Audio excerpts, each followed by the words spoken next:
Hi, my name is Susan Landgren and I'm the genetic counselor at the Billings Clinic. In the Cancer Center at the clinic, I provide genetic counseling to patients who have cancers and also to those who have risk for cancer based on their family history. The genetic counseling is usually a process of kind of evaluating the family history of cancers or the patient's personal history of cancer and determining how likely it is that there may be something hereditary causing that cancer. Most cancers happen sporadically. That is, they occur because of aging and because of exposures that we have in our lifetime, and quite honestly because of bad luck as our cells divide.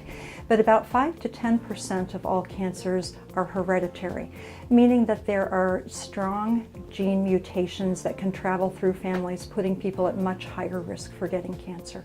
Some of the more common inherited cancers include cancers of the breast or ovary, the uterus, the colon.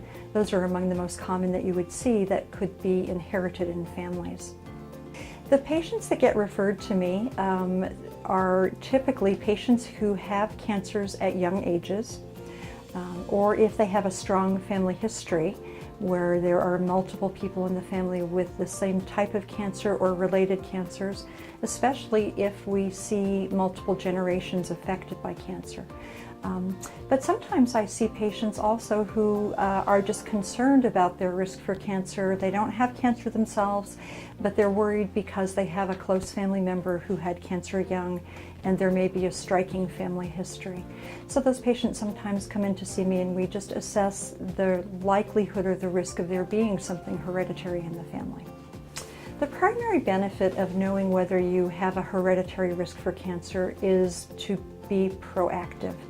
If we know that a woman, for instance, is going to be at higher risk for getting breast cancer, we might start doing screening for breast cancer at a younger age, or we may do more aggressive screening, including breast MRI in addition to mammograms.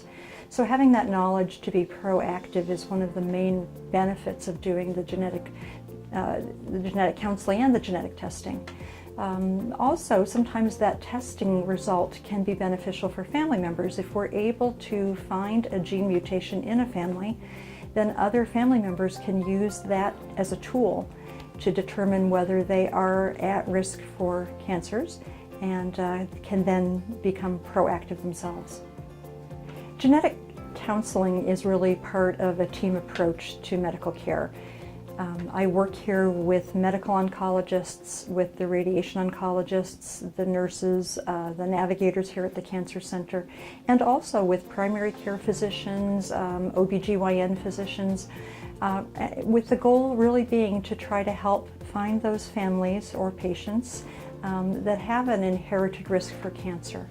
So if I've identified a family and I discover that there's a strong family history of colon cancer, and we discover that there's a particular colon cancer gene mutation in the family, then perhaps I would reach out to the gastroenterology department and ask those doctors to be doing screening for that patient and other family members at a younger age.